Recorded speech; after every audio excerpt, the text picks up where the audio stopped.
this firework is filled with comets and shells. So there are about 600 comets and shells inside this firework.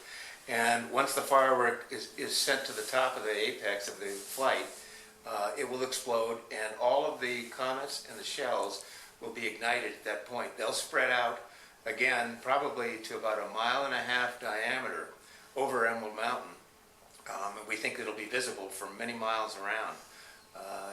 And it's a shell that is unique. We don't know exactly how the thing is going to work, whether it'll be symmetrical. That's the challenge.